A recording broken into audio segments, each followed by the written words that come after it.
আসসালামু আলাইকুম বন্ধুরা, আপনারা সবাই কেমন আছেন? আশা করি ভালো আছেন। আমি আল্লাহর রহমতে অনেক ভালো আছি।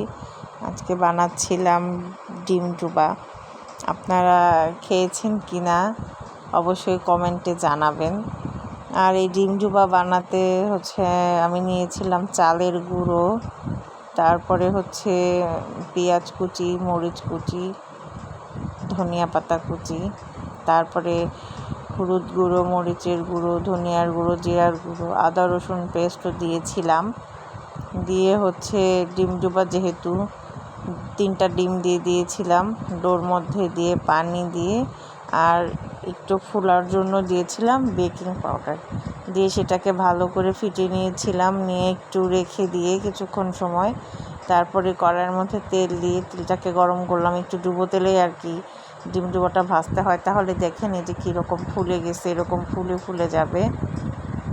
আর খেতেও কিন্তু অনেক মজা, অল্প বাচ্চাদের খুবই পছন্দ হবে। ঝাল টাল একটু কম টম করে দিলে বাচ্চারা ভালোই খেতে পারবে, আর খেতে খুবই মজা। আপনারা অবশ্যই বাসায় বানিয়ে দেখবেন। আর আমার ভিডিও যদি ভালো লাগে অবশ্যই লাইক, কমেন্ট, শেয়ার করবেন, সাবস্ক্রাইব করে আমার পাশে থাকবেন। আর পাশের বেল আইকন বাটনটি অবশ্যই প্রেস করে রাখবেন। আর আপনারা এটা বাসায় বানিয়ে খেয়ে অবশ্যই আমাকে কমেন্টে জানাবেন। আপনারা সবাই ভালো থাকবেন। আল্লাহ হাফেজ।